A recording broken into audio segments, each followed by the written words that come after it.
The residential elevator.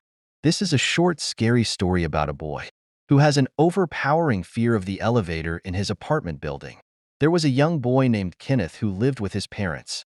When his father got a new job in the city, the family moved into the top-floor apartment of an old residential building. Every evening, when Kenneth came home from school, he had to take a long elevator ride to the 25th floor. After a few days, he began to get a horrible feeling whenever he stepped into the elevator. He couldn't quite explain why, but for some reason, he had the distinct impression that he was being watched. He also thought he could hear strange whispers and mutterings as the elevator ascended to the top floor. One evening, when he arrived home from school, he saw some other boys who lived in the same building. They were a few years older than him, and he noticed that they avoided the elevator altogether. He caught up with them as they walked up the stairs. When he asked the boys why they weren't taking the elevator, they told him about some rumors that had been circulating among the kids who lived in the building. Apparently, all of the other children who lived there thought that the elevator was haunted. They said they heard disturbing shrieks and moans coming from the elevator shaft.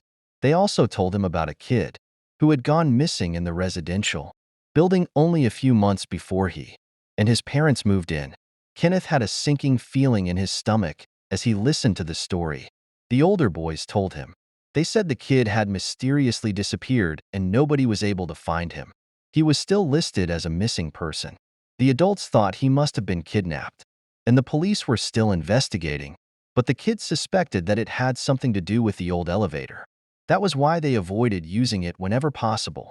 When Kenneth reached the top of the stairs, he ran into his apartment and breathlessly told his mother about the unsettling stories the older boys had shared with him.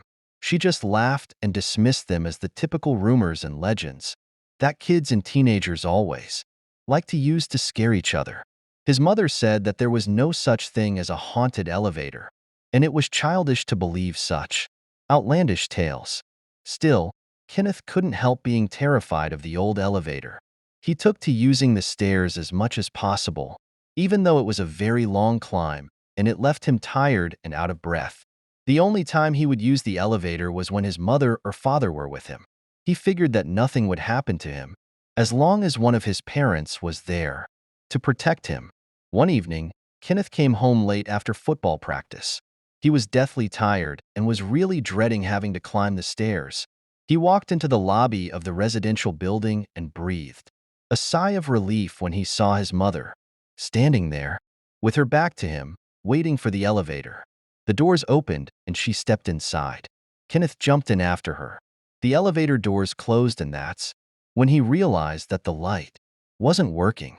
They were in complete darkness. Kenneth broke out into a cold sweat. They started to go up. In the darkness, the frightened boy heard an eerie chuckling sound. "Mom, did you hear that?" he asked nervously.